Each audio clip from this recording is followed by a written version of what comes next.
जो भी छात्र 2023 में मैट्रिक की बोर्ड परीक्षा में सम्मिलित हो रहे हैं उन सभी छात्र छात्राओं का आपका सेंटर एग्जाम जो है ना 15 नवंबर से होने जा रहा है। ठीक है, तो ऐसे में यहाँ पर देख सकते हैं मेरे पास जो ओरिजिनल प्रश्न पत्र जो आया है वो सेंटर एग्जाम का सोशल साइंस का है।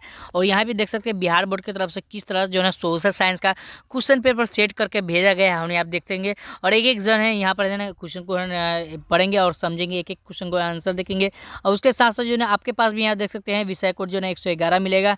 और यहाँ पर देख सकते हैं उत्तर पुस्तिका सेट कोड जो है ना, यानी कि क्वेश्चन बुकलेट जो सेट होता है वो इसी तरह से ए मिलेगा। ठीक है, सारा का सारा जो प्रश्न होगा हूबहू होगा, बिल्कुल इधर उधर नहीं होगा। आप एग्जाम दे के आइएगा तो आपको पता चल जाएगा मैंने जो है सही पढ़ाया कि गलत पढ़ाया। ठीक है, यहाँ पर जो है 1 से लेकर 80 तक प्रश्न दिया हुआ, जिनमें से जो है आपको 40 प्रश्न का ऑब्जेक्टिव में उत्तर देना अनिवार्य है, याद रखिए। और 32 जो प्रश्न दिया हुआ है वो आपको सब्जेक्टिव प्रश्न दिया हुआ, समझिए, जिनमें से जो ना जो भी है मैं आपको बताऊंगा आगे। ठीक है, आगे बढ़ते हुए यहाँ पर इस तरह का क्वेश्चन दिया हुआ, यहाँ देख सकते हैं कहता है 1 से लेकर 80 तक जो है सोशल साइंस का जो प्रश्न दिया हुआ है, जिनमें से 40 प्रश्नों का जवाब देना है। और OMR सीट पर दिया जो आपके विद्यालय में जो OMR सीट दिया जाएगा उसका भी है ना उस पर आपको भरना है। ठीक है, कैसे OMR भरना है समझिए। अगर आपको है ना इसका वीडियो चाहते हैं तो है ना बताइए कमेंट बॉक्स में, समझिए। उसके बाद जो है आपको है ना बता दूंगा। ठीक है, उसके साथ साथ मैं एक बात बताना चाहता हूँ कि सोशल साइंस का जो है आपका सोशल साइंस का मैंने यहाँ पर बता रहा हूँ, लेकिन जो है संस्कृत का एग्जाम कब है। ठीक है,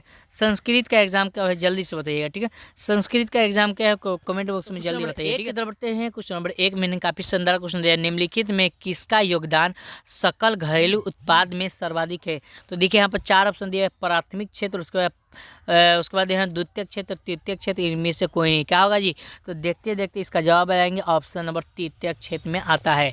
काफ़ी शानदार। चलिए आगे बढ़ते हैं क्वेश्चन नंबर 2 की तरफ बढ़ते हैं। क्वेश्चन नंबर 2 में मैंने काफ़ी शानदार क्वेश्चन दिया और यहाँ पे देखिए कहता है निम्नलिखित में कौन पूंजीवादी अर्थव्यवस्था का गुण नहीं है। ठीक है, तो पूंजीवादी अर्थव्यवस्था का ये गुण सारा का सारा होता है, लेकिन ये क्या होता है समाज कल्याण नहीं है। तो ऑप्शन नंबर कहेंगे बी हो जाएगा सही है। ठीक है, आगे बढ़ते हैं। यहाँ देखिए इंग्लिश मीडियम हिंदी मीडियम दोनों मीडियम के छात्र छात्राओं के लिए ये क्वेश्चन सेट किया गया है, तो आप भी है ना आंसर देखिएगा। ठीक है, कहता है कि बिहार के अधिकतम जो है जनसंख्या जीविका के लिए किस क्षेत्र पर निर्भर है। तो आप जानते हैं कि इसका सही जवाब क्या होगा जी, तो कहेंगे वो कृषि क्षेत्र पर निर्भर है, ऑप्शन नंबर ए हो जाएगा सही जवाब। ठीक है, आगे बढ़ते हैं क्वेश्चन नंबर 4 के बढ़ते हैं। क्वेश्चन नंबर 4 में काफ़ी शानदार क्वेश्चन सेट करके भेजे गए बिहार बोर्ड की तरफ से, और एक एक प्रश्न याद करते चलना है एग्जाम के पहले से जो है एग्जाम से पहले जो है आप रट लीजिए। अगर याद है तो कमेंट बॉक्स में बताइए, और नहीं याद है तो यहाँ पर जो है एक एक प्रश्न याद करके जाना है। ठीक है, तो इसका आंसर क्या होगा जी, तो यहाँ पर बैंक का एजेंसी कार्य है, बताइए बैंक का जो एजेंसी कार्य वो क्या है। तो 4 का यहाँ पर क्या होगा, तो ऑप्शन नंबर क्या आएंगे, इसका क्या होगा जी 4 का क्या होगा, ऑप्शन नंबर यानी कि ऋण देना होता है। ठीक है, आगे बढ़ते हैं क्वेश्चन नंबर 5 के बढ़ते हैं। क्वेश्चन नंबर काफ़ी शानदार क्वेश्चन पूछ दिया है। क्वेश्चन नंबर 5 में कहता है भारत के किस राज्य में प्रति व्यक्ति आय सर्वाधिक है। ठीक है, भारत के किस राज्य में प्रति व्यक्ति आय सर्वाधिक है। ठीक है, बताइए जल्दी से, भारत के किस राज्य में प्रति व्यक्ति आय सर्वाधिक है, बताइए भारत के किस राज्य में प्रति व्यक्ति आय सर्वाधिक है। ठीक है, तो इसका आंसर क्या होगा जी, तो कहेंगे सर जी 5 का जो सही होगा वो क्या होगा, तो कहेंगे 5 का ऑप्शन नंबर डी यानी कि गोवा हो जाएगा ना जी, ऑप्शन नंबर डी हो जाएगा सही जवाब। ठीक है, आगे बढ़ते हैं क्वेश्चन नंबर जो 6 की तरफ बढ़ते हैं। क्वेश्चन 6 में काफ़ी शानदार क्वेश्चन दिया कहता है भारत में नई आर्थिक नीति कब लागू हुई। तो नई आर्थिक जो नीति है वो कब लागू हुआ था ये आपको बताना है। तो 6 का सही जवाब क्या होगा, देखते देखते आप लोग जो है ना लगाया, क्योंकि मैंने पूरा लाइव क्लास जो है मैंने बताया था, समझ जो इस चैनल से जो पढ़ रहे हैं उनको जानकारी होगा कि मैंने जो भी क्वेश्चन बताया है उसमें हूबहू यहाँ पर टकरा रहा है कि नहीं टकरा रहा है। ठीक है, कहता है राष्ट्रीय मानव विकास में किस राज्य का स्थान सर्वोच्च है, बताइए तो किस राज्य का जो स्थान है सर्वोच्च है, तो आपको बताना है। तो 7 का क्या होगा जी, तो ऑप्शन नंबर क्या होगा बी यानी कि केरल का हो जाएगा। ठीक है, तो आगे बढ़ते हैं क्वेश्चन 8 की तरफ बढ़ते हैं। क्वेश्चन 8 में काफ़ी शानदार क्वेश्चन दिया है, देखिए इसका मैं जल्द से जल्द आज जो है आप सब्जेक्टिव जो है अपलोड कर दूंगा, तो इसलिए इस चैनल से बने रहिए, और चैनल पर आए तो प्लीज़ चैनल को सब्सक्राइब करके रखिएगा। ठीक है, कहता है सिंगापुर की मुद्रा क्या है, बताइए सिंगापुर की जो मुद्रा है वो क्या है। तो 8 का कहेंगे सर जी इसका आंसर क्या होगा, बताइए तो 8 का कहेंगे ऑप्शन नंबर बी यानी कि डॉलर है, याद रखिएगा। यानी कि सिंगापुर भारत में है तो भारत का है ना क्या है, भारत का जो है ना डॉलर है ना, रियाल तो नहीं है, कोरोना ये तो नहीं होगा। चलिए आगे बढ़ते हैं क्वेश्चन 9 की बढ़ते। क्वेश्चन 9 में जो है दिया हुआ है, देखिए किस वित्तीय स्थान द्वारा साख सृजन किया जाता है, किस वित्तीय स्थान द्वारा जो है साख सृजन किया जाता है, तो व्यापारिक बैंक के द्वारा। ठीक है, तो आगे बढ़ते हैं। क्वेश्चन यहाँ पे देख सकते हैं क्वेश्चन नंबर जो 9 के हो गया, 10 के बढ़ते 10 में क्वेश्चन दिया और ये काफ़ी सुंदर क्वेश्चन दिया, कहता है किसने कहा मुद्रा वह है जो मुद्रा कार्य करती है। ठीक है, तो मुद्रा का कार्य करती है तो क्या होगा जी, ये किसने कहा था, तो यहाँ पर ऑप्शन नंबर देखेंगे तो ऑप्शन नंबर है सी हो जाएगा, समझिए, हार्टले विदर्सन। ठीक है, ऑप्शन नंबर सी। चलिए आगे बढ़ते हैं, क्वेश्चन नंबर 11 के बढ़ते हैं। जो भी क्वेश्चन अगर आपको किसी तरह का डाउट लग रहा है तो कमेंट बॉक्स में बिल्कुल बता सकते हैं, वहाँ से जो है आपका सही होगा तो मैं आपको पिन कर दूंगा। ठीक है, कहता है भारत में सर्वाधिक रोजगार के अवसर उपलब्ध कराने वाला क्षेत्र कौन है, तो अवसर उपलब्ध कराने वाला जो क्षेत्र वो कौन है, तो 11 का कहेंगे सर जी, इसका सही अब क्या होगा, तो 11 का बताइए क्या होगा जी, ऑप्शन नंबर इसका भी हो जाएगा सी जवाब, यानी कि तृतीय क्षेत्र हो जाता है। ठीक है, आगे बढ़ते हैं, क्वेश्चन नंबर 12 के बढ़ते 12 के में काफ़ी सारा क्वेश्चन दिया हुआ है, विश्व का सर्वाधिक रोजगार प्रदान करने वाला कार्यक्रम है, बताइए। तो यहाँ पर इसका सर्वाधिक रोजगार जो प्रदान करने वाला कार्यक्रम मनरेगा है, क्या है, ऑप्शन नंबर बी हो जाएगा, सही है। चलिए आगे बढ़ते क्वेश्चन नंबर 13 के बढ़ते क्वेश्चन नंबर 13 में ही देखिए हमारे इस यूट्यूब चैनल के माध्यम से आपको सभी विषय का जो है बिल्कुल फ्री ऑफ कॉस्ट तैयारी कराया जाता है, उसके साथ साथ PDF भी है ना, फ्री ऑफ कॉस्ट दिया जाता है, इसलिए इस चैनल से बने रहे। ठीक है, और चैनल पर नए हैं तो प्लीज़ चैनल को सब्सक्राइब कर लीजिए और लाइक कर दीजिए वीडियो को। ठीक है, कहता है सरकार द्वारा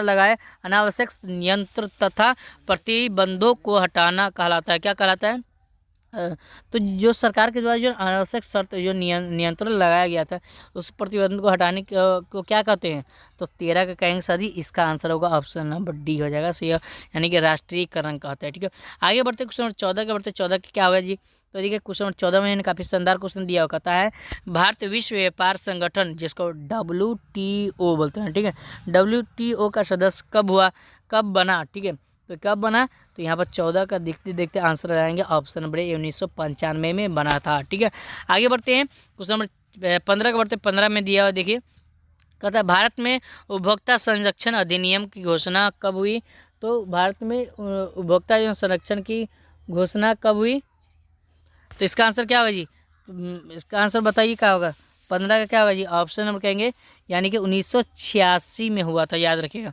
ऑप्शन नंबर बी। चलिए आगे बढ़ते हैं, क्वेश्चन नंबर 16 के बढ़ते हैं। क्वेश्चन नंबर 16 में योजना आयोग के प्रथम अध्यक्ष कौन थे, योजना जो आयोग है उनके प्रथम अध्यक्ष कौन थे, तो 16 का क्या कहेंगे, ऑप्शन पंडित जवाहरलाल नेहरू थे। ठीक है, आगे बढ़ते हैं, क्वेश्चन नंबर 16 हो गया, 17 के बढ़ते हैं, क्वेश्चन नंबर 17 में काफ़ी शानदार क्वेश्चन दिया हुआ है, कहता है यहाँ देखिए, कहता है प्रथम के भारत की किस प्रकार की अर्थव्यवस्था पाई जाती है, भारत में जो है ना, भारत में किस प्रकार की अर्थव्यवस्था पाई जाती है, तो याद रखिए, आपको पता है ना जी, मिश्रित अर्थव्यवस्था पाई जाती है, याद रखिएगा। ठीक है, आगे बढ़ते हैं, क्वेश्चन नंबर 18 के बढ़ते 18 में दिया है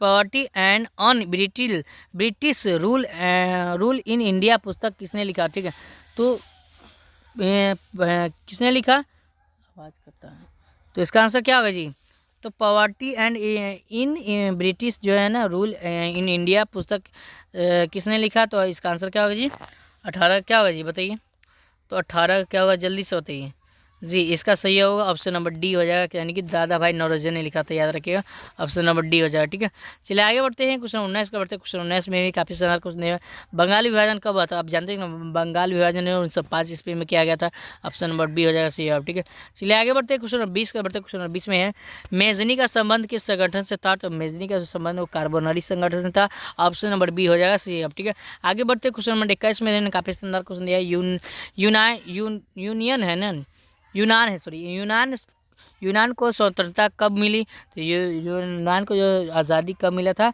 तो 21 का कहेंगे सर, इसका आंसर होगा ऑप्शन नंबर बी में, यानी कि 1832 में। चलिए आगे बढ़ते हैं, क्वेश्चन नंबर 22 में बढ़ते कहता है सिडोन के युद्ध में किसका पराजय हुआ था, वो कौन हार गया था, ये आपको बताना है, तो 22 का क्या होगा जी, तो 22 का कहेंगे ऑप्शन नंबर ए, यानी कि फ्रांस। ठीक है, आगे बढ़ते हैं, क्वेश्चन नंबर 23 का बढ़ते हैं। क्वेश्चन नंबर 23 में दिया हुआ है कि रूस में ड्यूमा का गठन कब हुआ था, तो रूस में जो ड्यूमा का जो गठन हुआ था वो 1905 ईस्वी में हुआ था, याद रखिएगा। चलिए आगे बढ़ते हैं, क्वेश्चन 24 में अप्रैल थीसिस किसने पेश की, समझिए, तो अप्रैल थीसिस आप जानते हैं ना, कितना इजी चैप्टर ले, सीधे बुक से पूरा का पूरा प्रश्न छाप दिया है, तो इसलिए मैं बार बार बोल रहा हूँ कि हमारे इस चैनल पर बने रहे, आपको लाइव वीडियो कराया जाता है, लाइव क्लास कराया जाता है, इसलिए ना सभी विषयों का कराया जाएगा, सब सब्जेक्ट, ऑल सब्जेक्ट की बात करें बिहार बोर्ड की तरफ से जो मैट्रिक में और सब्जेक्ट होता है सारा का सारा तैयारी किया जाता है। तो 24 का क्या होगा जी, तो 24 का भी आंसर क्या होगा, डी है, यानी कि लेनिन हो जाएगा। ठीक है, आगे बढ़ते हैं क्वेश्चन नंबर 25 के बढ़ते हैं। 25 का आंसर क्या होगा जी, 25 का आंसर क्या होगा जी बताइए, 25 का आंसर क्या होगा जी बताइए। तो 25 का कहता है विश्व का पहला समाजवादी देश कौन है बताइए, विश्व का पहला समाजवादी जो देश वो कौन है, तो आप जानते हैं ना जी, 25 का क्या होगा, ऑप्शन नंबर कहेंगे वो रूस है, ऑप्शन नंबर ए हो जाएगा सही है। ठीक है, आगे बढ़ते हैं क्वेश्चन नंबर 26 के बढ़ते हैं। क्वेश्चन 26 में कार्ल मार्क्स का जन्म कहाँ हुआ था, तो आप जानते हैं कि कार्ल मार्क्स का जन्म जर्मनी में हुआ था। और कितना बार मैंने पढ़ा है जो उसमें, और इससे पहले मैंने सेंटर एग्जाम का वायरल पेपर भी दिया था, उसमें से भी क्वेश्चन यहाँ पर रट दिए पूछ दिया गया। ठीक है, वियतनाम की राजधानी कहाँ है, तो वियतनाम की जो राजधानी वो कहाँ है, तो हनोई है ना जी, ऑप्शन नंबर क्या होगा, ए हो जाएगा सही है। ठीक है, 27 का क्या होगा, ऑप्शन नंबर ए। चलिए आगे बढ़ते हैं, क्वेश्चन नंबर 28 का बढ़ते हैं। 28 में मैंने काफ़ी शानदार क्वेश्चन दिया है, किस समझौता के तहत वियतनाम को 2 भागों यानी कि उत्तरी वियतनाम और दक्षिणी वियतनाम के बांट दिया गया था, तो आप जानते हैं ना जी, इसमें कौन सा समझौता होगा बताइए, 2 भागों में किस समझौता के वियतनाम को ना बांट दिया गया था, बताइए इसका क्या होगा। 28 का क्या होगा जी, ऑप्शन नंबर सी यानी कि जनेवा समझौता हो जाएगा। चलिए आगे बढ़ते हैं, क्वेश्चन नंबर 29 के बढ़ते 29 में कांग्रेस के किस अधिवेशन में पूर्व स्वराज की घोषणा की गई, तो क्या होगा 29 का क्या होगा, ऑप्शन नंबर ए यानी कि लाहौर अधिवेशन, क्या होगा लाहौर अधिवेशन। चलिए आगे बढ़ते क्वेश्चन नंबर 30 का करते हैं। 33 का क्या होगा, तो यहाँ पर क्वेश्चन नंबर 30 में धरासना में किनके नेतृत्व में नमक सत्याग्रह आंदोलन हुआ था, तो यहाँ पर धरासना में जो ना किनके नेतृत्व में नमक सत्याग्रह आंदोलन चला गया था, तो आप जानते हैं ना कि है ना, यहाँ पर क्या होगा, ऑप्शन नंबर बताइए क्या होगा, तो यहाँ पर सरोजिनी नायडू के द्वारा ना जी, ऑप्शन नंबर सी हो जाएगा। ठीक है, सरोजिनी नायडू। ठीक है, यहाँ पर जो ना उसमें ये महात्मा गांधी मिला हुआ था ना जी।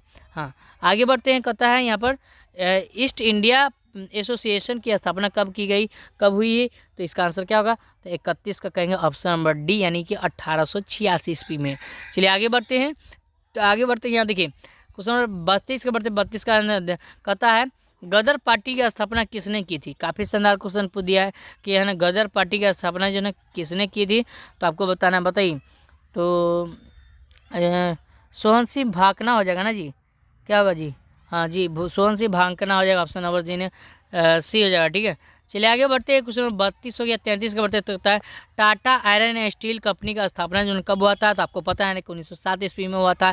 कितना इजी क्वेश्चन पूछ दिया है बिहार बोर्ड की तरफ से, बल्ले बल्ले हो जो है जाएगा, समझिए इस तरह से अगर एग्जाम में बोर्ड एग्जाम में पूछ दिया है तो। ठीक है, स्पेनिंग मयूल का आविष्कार किसने किया, ठीक है, मयूल का स्पेनिंग जो मयूल का आविष्कार किसने किया, तो 34 कहेंगे ऑप्शन नंबर ए यानी कि जेम्स हारग्रीव्स ने किया। ठीक है, हारग्रीव्स ऑप्शन नंबर ए हो जाएगा। ठीक है, आगे बढ़ते क्वेश्चन नंबर 35 का बढ़ते क्वेश्चन नंबर 35 में काफ़ी शानदार समांती व्यवस्था के स्थान पर किस प्रकार की शहरी व्यवस्था की प्रवृत्ति हुई थी, तो आपको पता है ना कि इसका सही जवाब क्या होगा जी, तो 35 का याद है तो यहाँ पर कमेंट कीजिए, नहीं याद है तो आप याद करते चलिए। ठीक है, ऑप्शन नंबर यानी कि ए हो जाएगा, प्रगतिशील हो जाएगा। चलिए आगे बढ़ते हैं, क्वेश्चन 29 में कहते हैं 29 में 1929 की मंदी का सबसे बुरा प्रभाव किस प्रदेश पर पड़ा। ठीक है, तो इसका आंसर क्या होगा, तो 36 क्या होगा जी, जल्दी बताइए, तो ऑप्शन नंबर यानी कि संयुक्त राज्य अमेरिका पर पड़ा था, याद रखिएगा ऑप्शन नंबर सी हो जाएगा सही है। चलिए आगे बढ़ते क्वेश्चन नंबर 37 बढ़ते 37 में न्यू डील का संबंध निम्नलिखित में किससे था, तो न्यू डील का जो संबंध है वो किससे था, याद रखिएगा क्या होगा जी बताइए। तो देखिए मैं जो क्वेश्चन जो ना 100% मैं श्योर हूँ उसी का मैं बता रहा हूँ, समय धार्मिक नीति होगा, इसका आंसर क्या होगा, धार्मिक नीति ना, हाँ धार्मिक नीति। ठीक है, आगे बढ़ते, धार्मिक नीति हो जाएगा ना, धार्मिक नीति या राजनीतिक हो, जो मैं बता रहा हूँ वही आपको है ना लगाना है, अगर याद है तो आप बता सकते हैं। ठीक है, तो इसका भी डाउट थोड़ा बहुत लग रहा है। ठीक है, 38 क्वेश्चन का जो है ना यहाँ देख सकते हैं 38 में जो क्वेश्चन दिया हुआ है, कहता है अंतर्राष्ट्रीय मुद्रा कोष की स्थापना कब हुई, तो यहाँ पर देखिए हमारी तरफ से जो आंसर होना चाहिए 1944 होना चाहिए। ठीक है, 1944 होना चाहिए, लेकिन यहाँ पर 1944 ऑप्शन दिया नहीं है। ठीक है, तो यहाँ पर जो है मैं इसमें डाउट रखता हूँ। ठीक है, चलिए कोई बात नहीं है, आपको 50 प्रश्न का ही जवाब देना, कोई 40 प्रश्न का ही जवाब देना, तो इसलिए कोई दिक्कत वाली बात नहीं। मुद्रण कला का आविष्कार कहाँ हुआ बताइए, मुद्रण कला का जो आविष्कार वो कहाँ हुआ था, तो 39 का कहेंगे ऑप्शन नंबर सी हो जाएगा सही है। ठीक है, क्या होगा सी, चीन में हुआ था। ठीक है, चलिए आगे बढ़ते हैं, क्वेश्चन नंबर 40 के बढ़ते हुए 40 में यहाँ कहता है प्रथम पेपर मिल की स्थापना किस देश से हुई थी, याद रखिएगा वो है ना चीन से हुआ था ना जी। 40 का ऑप्शन नंबर नहीं, जर्मनी से हुआ। 40 का क्या होगा जी, 40 का जर्मनी हो जाएगा ना जी, जर्मनी, चीन हो जाएगा। प्रथम पेपर मिल की स्थापना किस देश से हुई, पेपर मिल, यहाँ पर चीन होना चाहिए हमारी तरफ से, क्या होगा चीन या बी जर्मनी होगा ना जी, बताइए इसका आंसर क्या होगा जी, बताइए क्या कहता है था प्रथम पेपर ना जी। 40 का जो जवाब होगा वो जर्मनी हो जाएगा, याद रखिए ऑप्शन नंबर बी हो जाएगा, ठीक है। चलिए आगे बढ़ते हैं, क्वेश्चन नंबर 41 का बढ़ते हैं। 41 में है ए 1905 थीसिस के लेखक कौन है, तो आपको पता है ना जी इसका लेखक कौन है, तो मार्टिन लूथर है, ऑप्शन नंबर बी में जाएगा सही, डी में जाएगा सही अब, ठीक है। चलिए आगे बढ़ते हैं, क्वेश्चन नंबर जो है आप देख सकते हैं क्वेश्चन नंबर जो है आ चुका है, और 42 में कहता है संवाद कौमुदी किस भाषा का समाचार पत्र है, तो आप जानते हैं ना कि यह है ना मराठी भाषा का समाचार पत्र है। 42 का क्या होगा जी, ऑप्शन नंबर क्या होगा, बंगाल ना, बंगाल ए होगा, नहीं ए होगा, ठीक है, बंगाल का, ठीक है, बंगाल का ऑप्शन नंबर क्या होगा 42 का ए है, ठीक है। आगे बढ़ते क्वेश्चन नंबर 43 में काफ़ी शानदार क्वेश्चन दिया हुआ, कहता है रूसो कहाँ का दार्शनिक था, तो रूसो जो है ना वो कहाँ का दार्शनिक था, आप जानते हैं ना जी, तो रूसो जो है ना वो कहाँ का दार्शनिक था, तो 43 का कहेंगे वो फ्रांस का दार्शनिक था, ऑप्शन नंबर ए, ठीक है, दार्शनिक पूछ रहा है, ठीक है।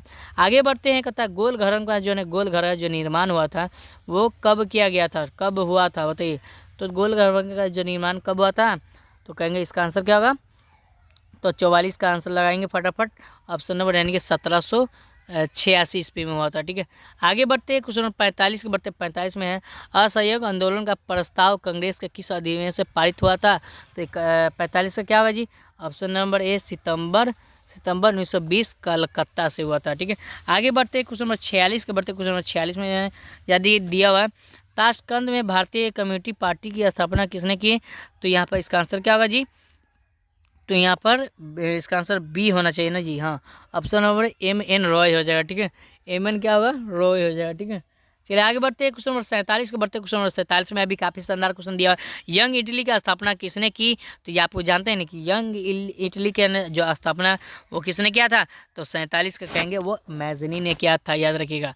चलिए आगे बढ़ते हैं क्वेश्चन नंबर 48 के बढ़ते 48 में इन्हें काफ़ी शानदार क्वेश्चन दिया हुआ, कहता है भारतीय संविधान का सभा का गठन कब हुआ था, तो आप जानते हैं ना कि भारतीय संविधान जो सभा का जो गठन हुआ था वो कब हुआ था, तो 48 का देखते देखते जवाब लाएंगे, ऑप्शन नंबर बी यानी कि 1947 ईस्वी में हुआ था, ठीक है।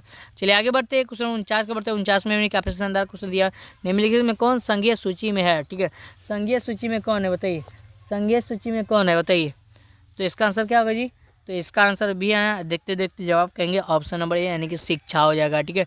चलिए आगे बढ़ते हैं क्वेश्चन नंबर जो है ना क्वेश्चन नंबर 49 के बढ़ते हैं, क्वेश्चन नंबर 49 हो चुका है, अब यहाँ पर थोड़ा सा बढ़ते हैं यहाँ पर, हाँ क्वेश्चन नंबर 50 के बढ़ते हैं, क्वेश्चन नंबर 50 में कहता है संविधान संशोधन हेतु संसद के दोनों सदस्यों के कितना बहुमत आवश्यक है, ठीक है, तो दोनों सदस्यों के जो है ना कितना बहुमत आवश्यक है, तो क्या होगा जी 50 का 2/3 हो जाएगा, ऑप्शन नंबर सी हो जाएगा सही जवाब।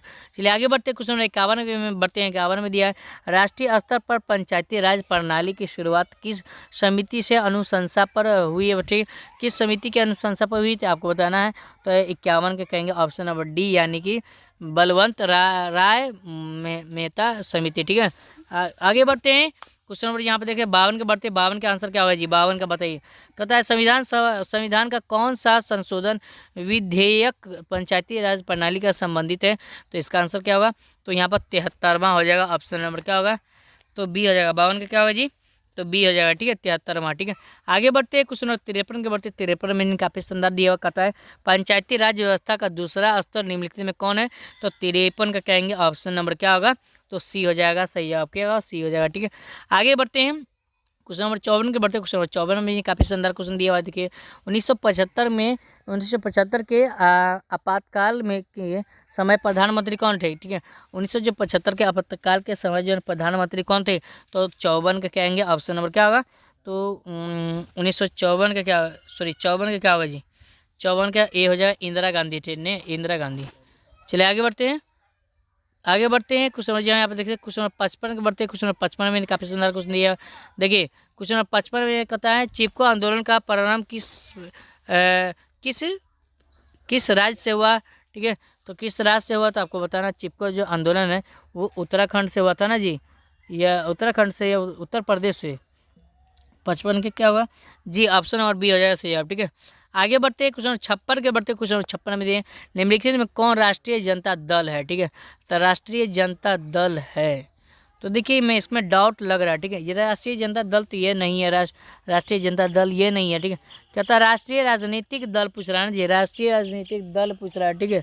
तो यहाँ पर इसका ये जवाब नहीं होगा, सी नहीं होगा। लेकिन इनमें से हमारे हिसाब से तो भारतीय कम्युनिस्ट पार्टी होना चाहिए, ऑप्शन नंबर डी है। लेकिन आपके हिसाब से क्या है, कमेंट बॉक्स में जरूर बताइएगा, ठीक है। आगे बढ़ते हैं। कहता है सूचना का अधिकार आंदोलन कहाँ से शुरुआत हुआ, समझिए कहाँ से शुरुआत है। सूचना का जो अधिकार आंदोलन वो राजस्थान से शुरुआत हुआ था, ऑप्शन नंबर ए हो जाएगा सही है, ठीक है। आगे बढ़ते हैं, क्वेश्चन नंबर 58 बढ़ते हैं। 58 में काफ़ी शानदार क्वेश्चन दिया हुआ, देखिए क्वेश्चन नंबर 58 में काफ़ी शानदार क्वेश्चन सेट करके दिया गया बिहार बोर्ड की तरफ से सेंट्रल एग्जाम का। बताएं महापौर का कार्यकाल जो है कितना वर्ष का होता है, तो आप जानते हैं ना 5 वर्ष का होता है, ऑप्शन नंबर बी। चलिए आगे बढ़ते हैं। क्वेश्चन 59 हो गया। 59 का आंसर क्या होगा, हरित क्रांति में किस राज्य को आर्थिक लाभ हुआ, तो आप जानते हैं ना किस राज्य को आर्थिक लाभ हुआ था, तो इनमें से सभी यानी कि सभी राज्य को है ना आर्थिक लाभ हुआ था, ऑप्शन नंबर डी हो जाएगा, ठीक है। आगे बढ़ते हैं। क्वेश्चन नंबर 60 के बढ़ते क्वेश्चन नंबर 60 में काफ़ी शानदार क्वेश्चन दिया है। कहता है पानी के निजीकरण के विरुद्ध कहाँ संघर्ष हुआ, बताइए। तो 60 का क्या होगा जी, पानी के जो निजीकरण के जो विरुद्ध है वो कहाँ संघर्ष हुआ, तो 60 का क्या होगा जी, 60 का ऑप्शन नंबर डी हो जाएगा, ठीक है। ऑप्शन नंबर डी बोलिविया हो जाएगा, ठीक है, बोलिविया होगा। चलिए आगे बढ़ते हैं। क्वेश्चन नंबर 61 का आंसर क्या होगा, भारत में किस प्रकार की दलीय व्यवस्था है, तो भारत में जो है किस प्रकार की दल है, तो बहुदलीय व्यवस्था है, ऑप्शन नंबर सी हो जाएगा सही है, ठीक है। आगे बढ़ते हैं। क्वेश्चन नंबर 62 का बढ़ते 62 में माधव कुमार किस देश के पूर्व प्रधानमंत्री थे, तो नेपाल के, ऑप्शन नंबर बी हो जाएगा, ऑप्शन नंबर क्या होगा, बी हो जाएगा सही है, ठीक है। आगे बढ़ते हैं। क्वेश्चन नंबर 63 का आंसर क्या होगा, भारत में प्रथम चीनी मिल की जो स्थापना किस राज्य से हुई है, समझे, तब बिहार राज्य से हुआ था, ऑप्शन नंबर डी क्या होगा, वो बी हो जाएगा, ए हो जाएगा सही है, ठीक है। आगे बढ़ते हैं। क्वेश्चन नंबर 64 के बढ़ते 64 में चरक का संबंध किस देश से है, तो भारत से है, याद रखिएगा, ऑप्शन नंबर क्या है, सी से, सी जवाब, ठीक है। आगे बढ़ते हैं। क्वेश्चन नंबर 65 के बढ़ते 65 में कन्हा राष्ट्रीय उद्यान कहाँ है, बताइए। कन्हा राष्ट्रीय उद्यान, क्या गजब क्वेश्चन है यार, कन्हा, ठीक है। तो 65 का क्या होगा जी, 65 का ऑप्शन नंबर ए हो जाएगा, मध्य प्रदेश से है, याद रखिएगा। चलिए आगे बढ़ते हैं। क्वेश्चन नंबर 66 का आंसर क्या होगा जी, 66 का आंसर क्या होगा, 66 का बताइए क्या होगा जी, बताइए 66 का क्या होगा, तो 66 का यहाँ पर बोलता है महासागरीय संसाधनों पर देश का अधिपत्य होता है, ठीक है। महासागरीय संसाधनों पर देश का अधिपत्य होता है, तो कितना किलोमीटर होता है, तो 150 किलोमीटर होता है तक, ठीक है। आगे बढ़ते हैं। यहाँ पर देखिए क्वेश्चन नंबर 67 में बढ़ते हैं। 67 का क्या होगा जी, 67 का क्या होगा, तो कहता है निम्नलिखित में कौन स्वामित्व के आधार पर संसाधनों का वर्गीकरण का प्रकार नहीं है, तो वर्गीकरण का प्रकार कौन नहीं है, तो 67 का क्या होगा जी, बताइए जी। 67 का बता दी क्या होगा, ऑप्शन नंबर सी यानी कि नवीकरणीय हो जाएगा, ठीक है। आगे बढ़ते हैं। क्वेश्चन नंबर जो है यहाँ पे देख सकते हैं, कहता है क्वेश्चन नंबर 68 में किस नदी की उत्पत्ति अमरकंटक के से हुई है, तो अमरकंटक से किस नदी की उत्पत्ति हुई है, सोन नदी से, समय याद रखिएगा, ऑप्शन नंबर सीधे जाएगा सी पर सही जवाब। चलिए आगे बढ़ते हैं। कहता है बिहार में कितना प्रतिशत कृषि है, तो याद रखिएगा बिहार में जो है 60% कृषि, ऑप्शन नंबर क्या आ जाएगा, बी हो जाएगा सही जवाब, ठीक है। क्वेश्चन नंबर 70 का बढ़ते हैं। क्वेश्चन नंबर 70 में भी काफ़ी शानदार क्वेश्चन दिया हुआ है, देखिए क्वेश्चन नंबर 70 में जो है यहाँ देखिए कहता है श्वेत क्रांति संबंधित है, तो दूध से, याद रखिए, ऑप्शन नंबर सी हो जाएगा सही हो, ठीक है। आगे बढ़ते हैं। क्वेश्चन नंबर 71 का बढ़ते हैं। क्वेश्चन नंबर 71 में इन्हें कहता है रबर की खेती के लिए कैसी जलवायु चाहिए, तो रबर की खेती के लिए यानी कि नरम यानी कि शुष्क जलवायु चाहिए, ऑप्शन नंबर सी में जाएगा। चलिए आगे बढ़ते हैं। क्वेश्चन नंबर 72 का बढ़ते कहता है कौन सी फसल रबी फसल और खरीफ फसल के दोनों में है, ठीक है। तो 72 का मुझे है ना थोड़ा बहुत डाउट है, ठीक है। हालांकि होना चाहिए गेहूँ, नहीं तो मूंगफली होना चाहिए, ठीक है। लेकिन जो है यहाँ पर चावल भी दिया हुआ, तो यहाँ पर जो है मुझे डाउट लग रहा है, अरंडी यहाँ पर जो भी है आप लगा लीजिएगा, ठीक है। 73 का आंसर क्या होगा, 40 प्रश्न को जवाब देना है, इसलिए कोई घबराने की जरूरत नहीं है, एक ही प्रश्न आपको लिए बता रहा हूँ, ठीक है। दामोदर घाटी परियोजना का लाभ किस राज्य को मिला है, ठीक है। तो आप जानते हैं ना कि यहाँ पर ऑप्शन नंबर सी यानी कि झारखंड और पश्चिम बंगाल को मिला है। अब आगे बढ़ते हैं। क्वेश्चन 74 को बढ़ते 74 में क्या है दिया हुआ है, निम्नलिखित में कौन लौह अयस्क का एक प्रकार है, लौह अयस्क का एक प्रकार कौन है, तो 74 का क्या होगा जी, 74 का बताइए क्या होगा, 74 का देखते हेमेटाइट हो जाएगा, ऑप्शन नंबर बी हो जाएगा सही जवाब। चलिए आगे बढ़ते हैं। क्वेश्चन नंबर 75 में देखते हैं टेक्सोल का उपयोग होता है, तो बताइए टेक्सोल का उपयोग कहाँ होता है, तो कैंसर में ना होता है, ऑप्शन नंबर बी हो जाएगा सही जवाब, ठीक है। चलिए आगे बढ़ते हैं। क्वेश्चन नंबर 76 का बढ़ते 76 का आंसर क्या है, बिहार का कौन सा क्षेत्र सुखाड़ प्रभावित क्षेत्र है, तो सुखाड़ प्रभावित क्षेत्र कौन है, तो उत्तर नहीं दक्षिण हो जाएगा, ऑप्शन नंबर बी हो जाएगा सही जवाब, ठीक है। आगे बढ़ते हैं। क्वेश्चन नंबर यहाँ देख सकते हैं, क्वेश्चन नंबर 77 के बढ़ते हैं। 77 का क्या होगा जी, 77 का कहता है भूकंप केंद्र के ऊर्ध्वाधर पृथ्वी सतह पर स्थित केंद्र को क्या कहते हैं? तो उसको क्या कहते हैं? अधिकेंद्र कहते हैं ना जी। ऑप्शन नंबर सी हो जाएगा, 77 का क्या होगा? सी हो जाएगा सही। अब चलिए आगे बढ़ते हैं। क्वेश्चन 78 का आंसर क्या होगा? तो निम्नलिखित में किसे सर्वाधिक खतरनाक सुखाड़ माना जाता है? तो यहाँ देखिए ऑप्शन नंबर बी हो जाए, नहीं कि कृषि को माना जाता है, ऑप्शन नंबर बी। चलिए आगे बढ़ते हैं। कहता है क्वेश्चन नंबर यहाँ देखिए, कहता है बाढ़ से हानि हानि होनी चाहिए। तो बाढ़ से जो हानि जो होता है वो सभी में, इनमें से जो है ना सभी हो जाएगा, ठीक है। सभी को हानि पहुंचना है जी, ऑप्शन नंबर डी हो जाएगा, ठीक है। थोड़ा 78 का देख लेते हैं। कहता है निम्नलिखित में किसे सर्वाधिक खतरनाक सुखाड़ माना जाता है ना जी? कृषि सुखाड़, मौसम सुखाड़, ये दोनों में से कोई होगा जी, दोनों में से कोई होगा। चलिए आगे बढ़ते हैं। क्वेश्चन 80 का आंसर क्या होगा जी? 80 में निम्नलिखित में कौन प्राकृतिक आपदा है? तो आप प्राकृतिक जो आपदा है वो कौन है? तो आप जानते हैं ना, प्राकृतिक मतलब होता है गॉड के द्वारा जो भेजा गया है। तो जो है ना ये सब तो मानवीय आपदा है ना, समझिए। दंगा फसाद जो है ना मानव करता है, समझिए। परमाणु बम भी मानव बनाता है, मानव विस्फोट करता है, आतंकवादी मानव फैलाता है। ऑप्शन नंबर डी हो जाए सही। तो इस तरह से हम लोग 80% कर लिए। अब चलिए हम बढ़ते हैं और आपको जानकारी देते हैं कि कैसे आप जो है इसका ऑब्जेक्टिव का आंसर देख सकते हैं, सब्जेक्टिव का आंसर देख सकते हैं, PDF डाउनलोड कर सकते हैं। इस वीडियो के डिस्क्रिप्शन बॉक्स में सबसे पहले लिंक दिया है, वहाँ से टेलीग्राम में लिंक दिया, वहाँ से ज्वाइन हो जा रहा है। उसके साथ चलिए मैं आपको बताता हूँ गूगल में। तो आपको गूगल ब्राउज़र में आ जाना और यहाँ पर जो मैं स्टेप बता रहा हूँ वही स्टेप आपको फॉलो करना है, ठीक है। जैसा कि आप सभी को पता है, जो हमारे रेगुलर व्यूअर है, समझे, यूट्यूब चैनल के माध्यम से पढ़ रहे हैं, उनको सबके पता है, समझे। लेकिन फिर भी मैं यहाँ पे आपको बता देता, pointofstudy.com लिखना है, ठीक है। बिल्कुल सर्च कर देना इस तरह से pointofstudy.com। और जैसे इस पर सर्च करेंगे तो अच्छा का इंटरफेस देखने को मिल जाए। यहाँ पे एक जानकारी खुल जाएगा, सारा जानकारी यहाँ पर पढ़ लेना और नीचे आएंगे। और नीचे आने के बाद यहाँ आप देख सकते हैं BSEB अपडेट मिल रहा है, ठीक है। यहाँ पर क्या आ रहा है? BSEB update. उसके सामने क्या हुआ? क्लास 10th समझे सेंटर एग्जाम के ऑल क्वेश्चन पेपर आउट, इस पर आपको क्लिक कर देना है। जैसे इस पर क्लिक करेंगे तो ये इच्छा का इंटरफेस देखने को मिल जाए। नीचे आएंगे और नीचे आने के बाद एक जानकारी यहाँ पर देख रहे हैं, आप रूटीन डाउनलोड कर सकते हैं, यहाँ देख सकते हैं। और आपके एग्जाम में कौन सा दिन कौन सा सब्जेक्ट का एग्जाम है आप कमेंट बॉक्स में बता दीजिएगा, ठीक है। यहाँ पर जो है फिलहाल मैं आपको समझ रहे सोशल साइंस का, तो यहाँ आप देख सकते हैं एक सेक्शन बनाया गया है सोशल साइंस का। उसके सामने लिखा हुआ क्लिक हियर, सिंपल इस पर क्लिक हियर पर क्लिक कर देना है। तो जैसे इस पर क्लिक करेंगे तो एक इंटरफेस देखने को मिल जाएगा, एक जानकारी खुल जाएगा। नीचे आएंगे और नीचे आने के बाद यहाँ आप देख सकते हैं, थोड़ा नीचे आएंगे और यहाँ पे देखते हैं आपके लिए जो आंसर अपडेट कर दिया है। यहाँ पर समझिए सारा का सारा आंसर जो है पढ़ लेना है। उसके बाद नीचे आने के बाद जो है आप देख सकते हैं सब्जेक्टिव प्रश्न का उत्तर जो है जैसे मैं अपडेट करूँगा तो डाउनलोड पर क्लिक करके आप डाउनलोड कर सकते हैं। यहाँ पर जो है क्वेश्चन पेपर डाउनलोड करने के लिए यहाँ पर लिंक दिया हुआ, क्लिक करने तो इस पर आपको क्लिक कर देना है, ठीक है। वहाँ से आप क्लिक करके डाउनलोड कर सकते हैं, ठीक है। तो टेलीग्राम में जुड़ जाइए, मैं क्वेश्चन पेपर यहाँ पर भेजता हूँ, ठीक है। यहीं पर जो है आप ज्वाइन हो सकते हैं, ठीक है। दोस्तों यदि आपको वीडियो पसंद आए तो वीडियो को लाइक कर दिए और चैनल को सब्सक्राइब कर लीजिएगा और दोस्तों के पास ज़्यादा से ज़्यादा शेयर कर दिए, ठीक है। सभी दोस्तों को जो है ना बता दीजिएगा कि जो है ना इस चैनल के माध्यम से जो है ना सभी ऑब्जेक्टिव सब्जेक्ट की जो है ना आपको है ना समय के हिसाब से भेज दिया जाता है। इसलिए जो है ना आप जो है ना सभी दोस्तों को है ना अपने विद्यालय में जब जाएंगे सेंटर एग्जाम देने तो यहाँ पर है ना बता देना सभी विद्यार्थी को कि ये सर्च करना है गूगल में, आपको सारा ऑब्जेक्टिव सब्जेक्टिव मिल जाएगा, ठीक है।